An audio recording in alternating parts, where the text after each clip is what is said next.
Sunrisers ವಿರುದ್ಧ RCB ಗೆದ್ದು ಬಿಗಿದೆ. ಚಿನ್ನಸ್ವಾಮಿ ಸ್ಟೇಡಿಯಂನಲ್ಲಿ ನಡೆದ ಮೊದಲ ಪಂದ್ಯದಲ್ಲೇ ಆರ್ಸಿಬಿ ಗೆಲುವು ಕಂಡಿದ್ದು ಕೇವಲ 16 ಓವರ್ನಲ್ಲೇ ಆರ್ಸಿಬಿ ಟೀಮ್ ದ್ವಿಶತಕ ಬಾರಿಸಿದೆ. ವಿರಾಟ್ ಕೊಹ್ಲಿ 69, ದೇವದತ್ ಪಡಿಕ್ಕಲ್ 61, ಪಠಿದಾರ್ 31 ರನ್ ಹಾಗೂ ಟೀಮ್ ಡೇವಿಡ್ 16 ರನ್ ಗಳಿಕೆ ಮಾಡಿದ್ದು ಆರ್ಸಿಬಿ ಗೆಲುವಿಗೆ ಅಭಿಮಾನಿಗಳು ಖುಷಿಯಾಗಿದ್ದಾರೆ. ಈ ಗೆಲುವನ್ನು ಕಾಲ್ತುಳಿತಕ್ಕೆ ಬಲಿಯಾಗಿದ್ದ 11 ಜನರಿಗೆ ಅರ್ಪಣೆ ಮಾಡಿದ್ದಾರೆ. ಈ ಸಲ ಆರ್ಸಿಬಿನ ನೆಕ್ಸ್ಟ್ ಮ್ಯಾಚ್ ಹೊಡಿತೀವಿ. ಎಲ್ಲಾ ಮ್ಯಾಚ್ ಹೊಡಿಯೋದೆ. ಇಲ್ಲಿ ನಮ್ಮ ಚಿನ್ನಸ್ವಾಮಿಲೇ ಈ ಲೆವೆಲ್ಗೆ ಆಟ ಆಡಿದ್ರು.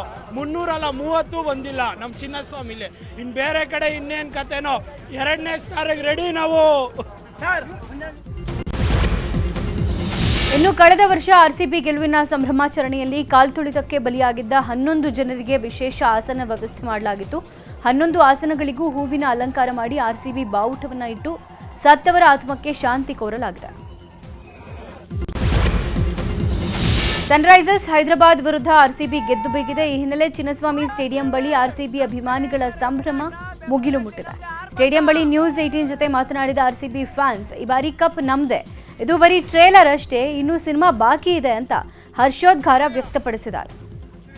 ಹೇಳಕ್ ಏನಿಲ್ಲ, ಮ್ಯಾಚ್ ಚೆನ್ನಾಗಿತ್ತು. ಫಸ್ಟ್ ಮ್ಯಾಚ್ ನಾವು ಫಸ್ಟ್ ಸರಿ ಬಂದಿರೋದು. ಸೊ ಈ ಸಲನೂ ಕಪ್ ನಮ್ದೆ. ಇನ್ಮೇಲೆ ಇನ್ನ 4-5 ಸರಿ ಕಪ್ ನಮ್ದೆ. The match was great.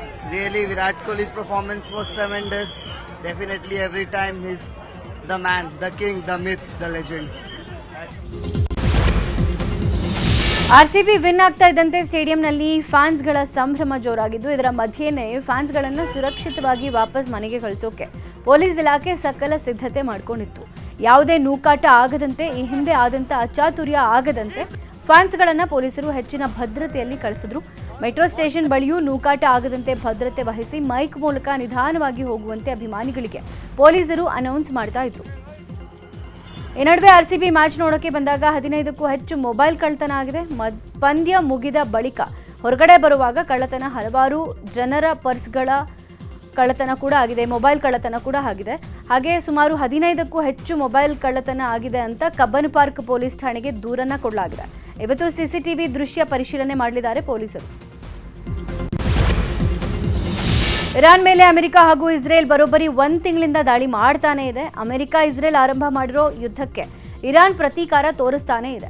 ಇನ್ನು ಯುದ್ಧದಿಂದಾಗಿ ಈವರೆಗೆ 7 ಮಂದಿ ಭಾರತೀಯರು ಸೇರಿ ಸುಮಾರು 4,500ಕ್ಕೂ ಅಧಿಕ ಜನ ಸಾವನ್ನಪ್ಪಿದ್ದಾರೆ. ಅಮೆರಿಕಾಗೆ ಸುಮಾರು 24,000 ಕೋಟಿಗಳಷ್ಟು ನಷ್ಟ ಆಗಿದೆ ಅಂತ ಹೇಳಲಾಗ್ತಾ ಇದೆ.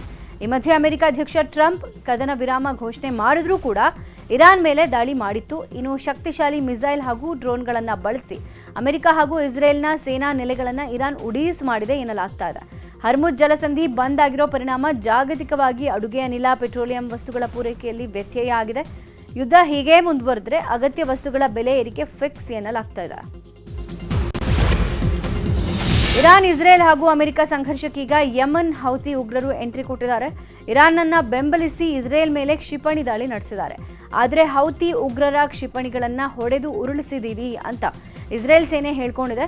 ಇನ್ನು ಹೌತಿಗಳು ಯುದ್ಧ ಪ್ರವೇಶಿಸಿರುವ ಕಾರಣ ಹರ್ಮುಜ್ ಜಲಸಂಧಿಯ ರೀತಿ ಕೆಂಪು ಸಮುದ್ರದಲ್ಲೂ ವಾಣಿಜ್ಯ ಹಡಗುಗಳ ಸಂಚಾರ ಅಸ್ತವ್ಯಸ್ತವಾಗೋ ಆತಂಕ ಶುರುವಾಗಿದೆ. ಹೌತಿಗಳ ಕಾರಸ್ಥಾನವೇ ಕೆಂಪು ಸಮುದ್ರ ಆಗಿರುವ ಕಾರಣ ಇಲ್ಲಿ ಯುದ್ಧ ಆದರೆ ಈ ಎರಡೂ ಜಲಮಾರ್ಗ ಬಂದ್ ಆಗೋ ಸಂಭವ ಇದೆ. ಆಗ ತೈಲ ಮಾತ್ರ ಅಲ್ಲ, ಇಡೀ ವಿಶ್ವಕ್ಕೆ ವಾಣಿಜ್ಯ ಸರಕು ಸಾಗಾಣಿಕೆಗೂ ಅಡ್ಡಿ ಆಗೋ ಆತಂಕ ಇದೆ. ಇರಾನ್, ಇಸ್ರೇಲ್, ಅಮೆರಿಕ ಯುದ್ಧದಿಂದ ಜಾಗತಿಕವಾಗಿ ಎಲ್ಪಿಜಿ ಗ್ಯಾಸ್ ಹಾಗೂ ಪೆಟ್ರೋಲಿಯಂ ಉತ್ಪನ್ನಗಳ ಕೊರತೆ ಎದುರಾಗಿದೆ. ಈ ಎಲ್ಲ ಬೆಳವಣಿಗೆಗಳ ಮಧ್ಯೆಯೇ ಏಪ್ರಿಲ್ 1ರಿಂದ ಕಚ್ಚಾ ತೈಲ ರಫ್ತು ಸ್ಥಗಿತಗೊಳಿಸೋಕೆ ರಷ್ಯಾ ನಿರ್ಧರಿಸಿದೆ. ಇದು ಭಾರತದ ಇಂಧನ ಮಾರುಕಟ್ಟೆ ಮೇಲೆ ಕರಿನೆರಳು ಬೀರೋ ಸಾಧ್ಯತೆ ಇದೆ. ಅಂತಾರಾಷ್ಟ್ರೀಯ ಒಪ್ಪಂದದ ಭಾಗವಾಗಿ ಮತ್ತು ದೇಶದ ಆಂತರಿಕ ಮಾರುಕಟ್ಟೆಯಲ್ಲಿ ತೈಲ ಬೆಲೆಯನ್ನ ನಿಯಂತ್ರಣದಲ್ಲಿಡೋಕೆ ರಷ್ಯಾ ಉತ್ಪಾದನೆಯನ್ನ ಕಡಿತಗೊಳಿಸ್ತಾ ಇದೆ. ಮಧ್ಯಪ್ರಾಚ್ಯ ಬಿಕ್ಕಟ್ಟಿನ ನಡುವೆಯೂ ಗುಜರಾತ್ನ ವದಿನಾರ್ ಬಂದರಿಗೆ ಮತ್ತೊಂದು ಎಲ್ಪಿಜಿ ಹಡಗು ಆಗಮಿಸಿದೆ. ಯುದ್ಧದ ನಡುವೆಯೂ ಹರ್ಮುಜ್ ಜಲಸಂಧಿ ದಾಟಿದ ಭಾರತೀಯ ಜಗ್ ವಸಂತ್ ಹಡಗು ನಿನ್ನೆ ಗುಜರಾತ್ನ ಜಾಮ್ನಗರ್ನಲ್ಲಿರೋ ವದಿನಾರ್ ಬಂದರು ತಲುಪಿದೆ.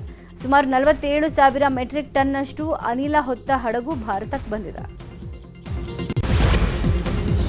ಯುದ್ಧದ ಪರಿಣಾಮ ರಾಜ್ಯದೆಲ್ಲೆಡೆ ಗ್ಯಾಸ್ ಸಿಲಿಂಡರ್ ಅಭಾವ ಉಂಟಾಗಿದೆ. ಈ ಹಿನ್ನೆಲೆ ಮೈಸೂರು ಜಿಲ್ಲೆ ಟಿ ನರಸೀಪುರ ಜನತೆಗೆ ಬುಕ್ ಮಾಡಿ 15 ದಿನ ಕಳೆದರೂ ಗ್ಯಾಸ್ ಸಿಲಿಂಡರ್ ಸಿಗ್ತಾ ಇಲ್ಲ. ದಿನನಿತ್ಯ ಗ್ಯಾಸ್ ಏಜೆನ್ಸಿ ಗ್ರಾಹಕರು ಸಾಲುಗಟ್ಟಿ ನಿಲ್ತಾ ಇದ್ದು ಸಿಲಿಂಡರ್ಗಾಗಿ ಪರದಾಡ್ತಿದ್ದಾರೆ. ಮತ್ತೊಂದು ಕಡೆ ಕಾಳಸಂತೆಯಲ್ಲಿ ಹೆಚ್ಚಿನ ಮೊತ್ತಕ್ಕೆ ಗೃಹ ಬಳಕೆ ಸಿಲಿಂಡರ್ ಮಾರಾಟ ಆಗ್ತಾ ಇರೋ ಆರೋಪ ಕೇಳಿಬಂದಿದ್ದು, ಈ ಬಗ್ಗೆ ಅಧಿಕಾರಿಗಳಿಗೆ ದೂರು ಕೊಟ್ಟರೂ ಯಾವುದೇ ಪ್ರಯೋಜನ ಆಗಿಲ್ಲ. ಸದ್ಯ ಕಾಳಸಂತೆಯಲ್ಲಿ ಸಿಲಿಂಡರ್ ಮಾರೋ ವಿಡಿಯೋ ನ್ಯೂಸ್ 18ಗೆ ಸಿಕ್ಕಿದೆ. ಕಾಳಸಂತೆಯಲ್ಲಿ ಮಾರಾಟಕ್ಕೆ ಕಡಿವಾಣ ಹಾಕಲೇಬೇಕು ಅಂತ ಆಗ್ರಹಿಸಲಾಗ್ತಾ ಇದೆ. ಬಾಗಲಕೋಟೆ ವಿಧಾನಸಭಾ ಕ್ಷೇತ್ರದಲ್ಲಿ ಬೈ ಎಲೆಕ್ಷನ್ ಪ್ರಚಾರ ಜೋರಾಗಿದೆ. ಉಪಚುನಾವಣೆಯ ಪ್ರಚಾರದ ಅಖಾಡಕ್ಕೆ ಸಿಎಂ ಸಿದ್ದರಾಮಯ್ಯ ಎಂಟ್ರಿ ಆಗ್ತಾ ಇದ್ದು, ನಾಳೆ ಹಾಗೂ ನಾಡಿದ್ದು ಸಿಎಂ ಸಿದ್ದರಾಮಯ್ಯ ಕಾಂಗ್ರೆಸ್ ಅಭ್ಯರ್ಥಿ ಉಮೇಶ್ ಮೇಟಿ ಪರ ಪ್ರಚಾರ ಮಾಡಲಿದ್ದಾರೆ.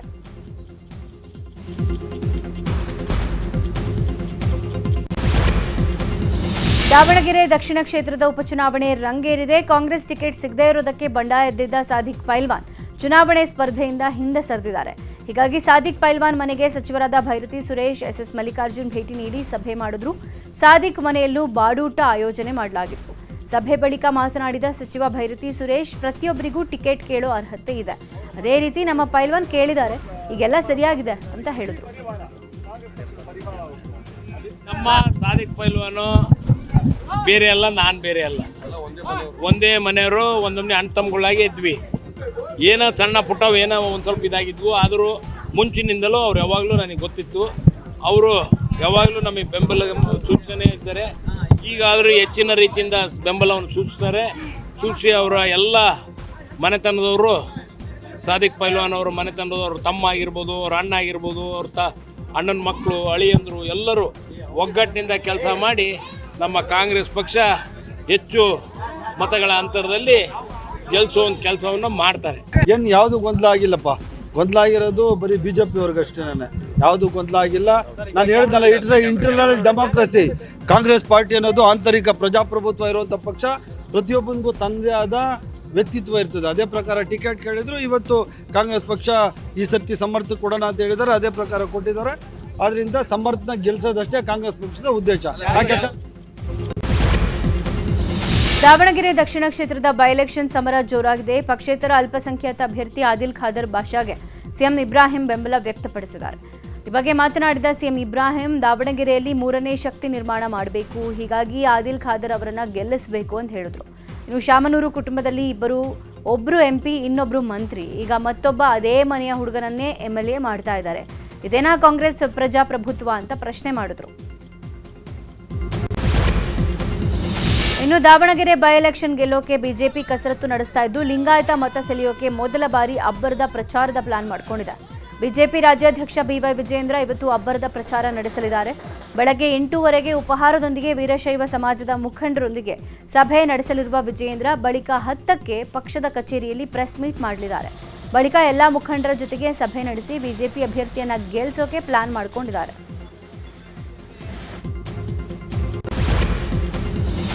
ಬಾಗಲಕೋಟೆ ಉಪಕದನದ ಅಖಾಡದಲ್ಲಿ ಬೆಳಗಾವಿ ಕಾರ್ಯಕರ್ತರು ಅಬ್ಬರಿಸುತ್ತಿದ್ದಾರೆ. ಈಗಾಗಲೇ ಬಾಗಲಕೋಟೆಯಲ್ಲಿ ಬೆಳಗಾವಿಯ 1000ಕ್ಕೂ ಅಧಿಕ ಕಾಂಗ್ರೆಸ್ ಬಿಜೆಪಿ ಕಾರ್ಯಕರ್ತರು ಠಿಕಾಣಿ ಹೂಡಿದ್ದಾರೆ. ಇವರ ಜೊತೆಗೆ ಸಚಿವ ಸತೀಶ್ ಜಾರಕಿಹೊಳಿ ಟೀಮ್ ಕೂಡ ಇದ್ದು, ಪ್ರತಿ ಬೂತ್ಗೆ ಬೆಳಗಾವಿಯ 4 ಕಾರ್ಯಕರ್ತರನ್ನ ನಿಯೋಜನೆ ಮಾಡಲಾಗಿದೆ.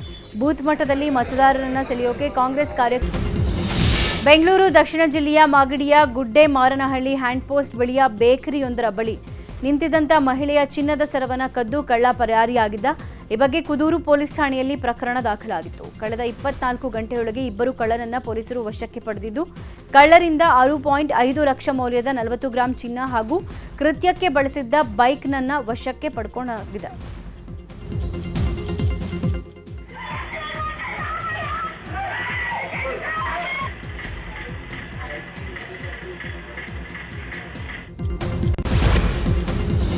ನಿಂತಿದ್ದ ಕಂಟೈನರ್ಗೆ ಕಾರು ಡಿಕ್ಕಿಯಾಗಿ ತಾಯಿ ಹಾಗೂ ಮಗಳು ಸ್ಥಳದಲ್ಲೇ ಸಾವನ್ನಪ್ಪಿರೋ ಘಟನೆ ಉಡುಪಿಯ ಬೈಂದೂರು ತಾಲೂಕಿನ ನಾವುಂದದ ರಾಷ್ಟ್ರೀಯ ಹೆದ್ದಾರಿಯಲ್ಲಿ ನಡೆದಿದೆ.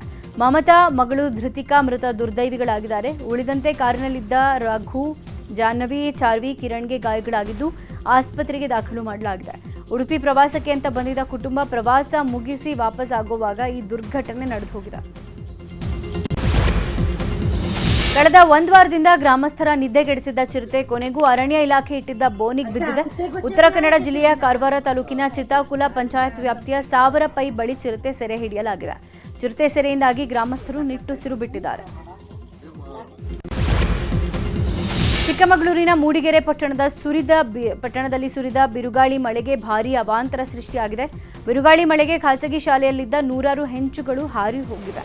ಅದೇ ಪಟ್ಟಣದಲ್ಲಿರೋ ಸರ್ಕಾರಿ ಬಾಲಕರ ಪ್ರೌಢಶಾಲೆಯಲ್ಲೂ ಬಿರುಗಾಳಿ ಮಳೆಗೆ ಶಾಲೆಯ ಹೆಂಚುಗಳು ಹಾರಿ ಹೋಗಿವೆ.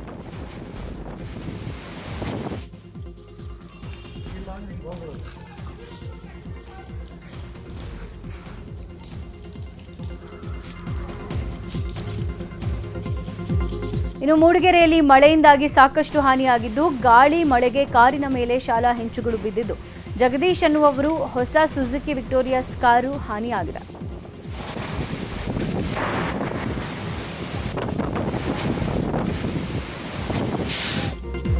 ಮೂಡಿಗೆರೆ ಪಟ್ಟಣದಲ್ಲಿ ಸುರಿದ ಭಾರೀ ಮಳೆಯಿಂದಾಗಿ ಪರಿಮಳಮ್ಮ ದೇವಾಲಯದ ಮುಂಭಾಗ ಬೃಹತ್ ಮರ ಬಿದ್ದಿದ್ದು, ಕಾರಿಗೆ ಹಾನಿಯಾಗಿದೆ. ಸ್ಥಳಕ್ಕೆ ರಕ್ಷಣಾ ತಂಡ ಆಗಮಿಸಿ ಮರ ತೆರವು ಕಾರ್ಯ ಮಾಡಿದ್ದಾರೆ.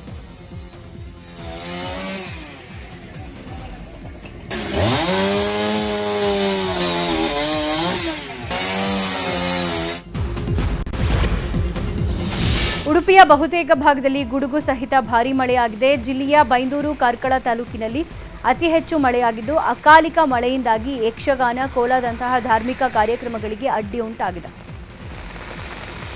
ಭಾರೀ ಗಾಳಿಗೆ ಮೈಸೂರಿನಲ್ಲಿ ಬೃಹತ್ ಮರ ಧರೆಗುರುಳಿದೆ. ಚಾಮರಾಜ ಜೋಡಿ ರಸ್ತೆಯ ಗಾಯತ್ರಿ ಚಿತ್ರಮಂದಿರದ ಸಮೀಪ ಘಟನೆ ನಡೆದಿದೆ. ಮರ ಬಿದ್ದ ಪರಿಣಾಮ ಸ್ಥಳದಲ್ಲಿದ್ದ ಆಟೋ ಜಖಂಗೊಂಡಿದೆ. ಅದೃಷ್ಟವಶಾತ್ ಯಾವುದೇ ಪ್ರಾಣಾಪಾಯ ಸಂಭವಿಸಿಲ್ಲ. ಚಾಮರಾಜನಗರ ಅಬಕಾರಿ ಇಲಾಖೆ ವಶಪಡಿಸಿಕೊಂಡಿದ್ದ ಒಣ ಗಾಂಜಾ ಹಾಗೂ ಗಾಂಜಾ ಗಿಡಗಳನ್ನು ನಾಶಪಡಿಸಲಾಗಿದೆ. ಮೈಸೂರಿನಲ್ಲಿರೋ ಜಿಐಪಿಎಸ್ ಬಯೋಮೆಡಿಕಲ್ ವೇಸ್ಟ್ ಮ್ಯಾನೇಜ್ಮೆಂಟ್ ಘಟಕದಲ್ಲಿ ಗಾಂಜಾ ಗಿಡಗಳನ್ನು ನಾಶಪಡಿಸಲಾಗಿದೆ. ವಿವಿಧ ಪ್ರಕರಣಗಳಲ್ಲಿ ವಶಪಡಿಸಿಕೊಂಡಿದ್ದ 17 ಕೆಜಿ ಒಣ ಗಾಂಜಾ ಹಾಗೂ 123 ಗಾಂಜಾ ಗಿಡಗಳನ್ನು ಡ್ರಗ್ ಡಿಸ್ಪೋಸಲ್ ಕಮಿಟಿ ಸಮ್ಮುಖದಲ್ಲೇ ನಾಶಪಡಿಸಲಾಗಿದೆ. ರಾಜ್ಯ ಪೊಲೀಸ್ ಇಲಾಖೆಯಲ್ಲಿ ಉತ್ತಮ ಸೇವೆ ಸಲ್ಲಿಸಿದ 153 ಅಧಿಕಾರಿಗಳು ಮತ್ತು ಸಿಬ್ಬಂದಿಗೆ 2025ನೇ ಸಾಲಿನ ಸಿಎಂ ಪದಕ ಘೋಷಿಸಲಾಗಿದೆ. ಈ ಬಗ್ಗೆ ರಾಜ್ಯ ಪೊಲೀಸ್ ಮಹಾನಿರ್ದೇಶಕರು ಮತ್ತು ಐಜಿಪಿ ಕಚೇರಿ ಅಧಿಕೃತ ಆದೇಶ ಹೊರಡಿಸಿದೆ. ಏಪ್ರಿಲ್ 2ರಂದು ಬೆಂಗಳೂರಿನಲ್ಲಿ ಪದಕ ಪ್ರದಾನ ನಡೆಯಲಿದೆ. ಇನ್ನು ಬೀದರ್ ಜಿಲ್ಲೆಯ ಗುಪ್ತಚರ ವಿಭಾಗದಲ್ಲಿ ಹೆಡ್ ಕಾನ್ಸ್ಟೇಬಲ್ ಆಗಿ ಕರ್ತವ್ಯ ನಿರ್ವಹಿಸ್ತಾ ಇರುವ ಸಂತೋಷ್ ಎಂ ಅವರ ಸೇವೆ ಗುರುತಿಸಿ ಮುಖ್ಯಮಂತ್ರಿ ಪದಕಕ್ಕೆ ಆಯ್ಕೆ ಮಾಡಲಾಗಿದೆ. 200ನೇ ಸಾಲಿನಲ್ಲಿ ಪೊಲೀಸ್ ಇಲಾಖೆ ಸೇವೆಗೆ ಸೇರಿರುವ ಸಂತೋಷ್ ಬೀದರ್ ಜಿಲ್ಲೆಯ ವಿವಿಧ ಠಾಣೆಗಳಲ್ಲಿ ಕರ್ತವ್ಯ ನಿರ್ವಹಿಸಿದ್ದಾರೆ. ಇದೀಗ ಜಿಲ್ಲಾ ಗುಪ್ತ ವಿಭಾಗದಲ್ಲಿ ಹೆಡ್ ಕಾನ್ಸ್ಟೇಬಲ್ ಆಗಿ ಕರ್ತವ್ಯ ನಿರ್ವಹಿಸ್ತಾ ಇದ್ದಾರೆ. ಜಿಲ್ಲೆಯಲ್ಲಿ ಸಂಘಟಿತ ಅಪರಾಧಗಳನ್ನು ತಡೆಗಟ್ಟುವಲ್ಲಿ ಉತ್ತಮ ಸೇವೆಗೈದಿದ್ದಾರೆ. ಅವರ ಸೇವೆಯನ್ನು ಗುರುತಿಸಿ ಮುಖ್ಯಮಂತ್ರಿ ಪದಕಕ್ಕೆ ಆಯ್ಕೆ ಮಾಡಲಾಗಿದೆ. ಐತಿಹಾಸಿಕ ದ್ರೌಪದಿ ದೇವಿ ಕರಗ ಮಹೋತ್ಸವಕ್ಕೆ ಬೆಂಗಳೂರು ಸಜ್ಜಾಗಿದೆ. ಬುಧವಾರ ರಾತ್ರಿ ಕರಗ ಮೆರವಣಿಗೆ ಆಗಲಿದೆ. ಕರಗ ತಯಾರಿ ಕುರಿತು ಮುಜರಾಯಿ ಸಚಿವ ರಾಮಲಿಂಗಾರೆಡ್ಡಿ ಅವರು ಮಾಹಿತಿ ಕೊಟ್ಟಿದ್ರು. ಕಳೆದ ವರ್ಷ ಯಾವ್ಯಾವ ಕಾರ್ಯಕ್ರಮ ಮಾಡಿದ್ವೋ ಆ ಎಲ್ಲ ಕಾರ್ಯಕ್ರಮಗಳನ್ನು ಈ ವರ್ಷ ಕೂಡ ಮಾಡ್ತೀವಿ. ದೇವಸ್ಥಾನದ ಒಳಗಿನ ಖರ್ಚು ವೆಚ್ಚಕ್ಕೆ ಮುಜರಾಯಿ ಇಲಾಖೆ 80ರಿಂದ 90 ಲಕ್ಷ ಹಾಗೂ ಜಿಬಿಎ 1 ಕೋಟಿ ಕೊಡುತ್ತೆ ಅಂತ ಹೇಳಿದ್ದಾರೆ. ಅಲ್ಲದೆ ಸಿಎಂ ಡಿಸಿಎಂ ಕೂಡ ಕರಗಕ್ಕೆ ಬರ್ತಾರೆ ಅಂತ ಹೇಳಿದ್ರು. ಪ್ರಾರಂಭ ಆಗುತ್ತೆ. ಮುಖ್ಯಮಂತ್ರಿಗಳು ಕೂಡ ಬರ್ತಾರೆ, ಅವ್ರಿಗೂ ಆಹ್ವಾನ ಕೊಟ್ಟಿದ್ದೀವಿ. ಉಪಮುಖ್ಯಮಂತ್ರಿಗಳು ಇಲ್ಲದಾಗಿ ದೇವಸ್ಥಾನದ ಒಳಗಡೆ ಏನು ಖರ್ಚು ವೆಚ್ಚ ಬರುತ್ತೆ, ಅಲಂಕಾರ, ಹೂವಿಂದು ಪ್ರತಿಯೊಂದು ಕೂಡ ನಮ್ಮ ಮುಜರಾಯಿ ಇಲಾಖೆಯವರು ವಹಿಸ್ಕೊಂಡಿದ್ದಾರೆ.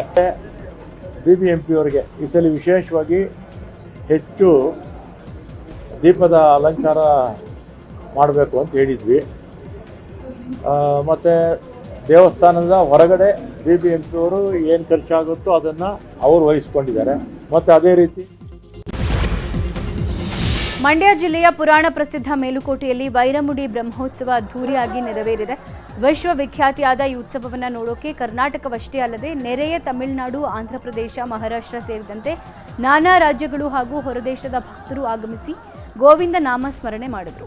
ರತ್ನ ಖಚಿತ ಕಿರೀಟ ಧರಿಸಿದ ಶ್ರೀ ಚೆಲುವನಾರಾಯಣ ಸ್ವಾಮಿಯ ಉತ್ಸವ ಚತುರ್ವಿಧಿಯಲ್ಲಿ ಸಾಗ್ತಾ ಇದ್ದಂತೆ ಭಕ್ತರ ಹರ್ಷೋದ್ಗಾರ ಮುಗಿಲು ಮುಟ್ಟಿತ್ತು. ಶ್ರೀದೇವಿ, ಭೂದೇವಿ ಅವರೊಂದಿಗೆ ರತ್ನ ಖಚಿತ ವೈರಮುಡಿ ಕಿರೀಟ ಧರಿಸಿ ಗರುಡಾರೂಢರಾದ ಚೆಲುವನಾರಾಯಣ ಸ್ವಾಮಿಯ ದರ್ಶನದಿಂದ ನೆರೆದಿದ್ದ ಜನಸ್ತೋಮ ಪಾವನರಾದರು. ಇನ್ನು ವೈರಮುಡಿ ಬ್ರಹ್ಮೋತ್ಸವದಲ್ಲಿ ಭಾಗಿಯಾಗಿದ್ದ HD ರೇವಣ್ಣ ಮಾಧ್ಯಮಗಳೊಂದಿಗೆ ಮಾತಾಡಿದ್ದಾರೆ. ಪ್ರಜ್ವಲ್, ಸೂರಜ್ ಹಾಗೂ ರಾಜ್ಯದ ಜನರಿಗೆ ಒಳ್ಳೆಯದಾಗಲಿ ಅಂತ ಮೇಲುಕೋಟೆಯಲ್ಲಿ ದೇವರ ಬಳಿ ಬೇಡ್ಕೊಂಡಿದ್ದೀನಿ. ಮಂಡ್ಯ ಜಿಲ್ಲೆಯ ಜನರ ಋಣ ನಮ್ಮ ಮೇಲಿದೆ. ನಿಖಿಲ್ ಕುಮಾರಸ್ವಾಮಿ ಸೇರಿದಂಗೆ ಮಂಡ್ಯ ಜನರಿಗೆ ಒಳ್ಳೆಯದಾಗಲಿ ಅಂತ ಹೇಳಿದರು.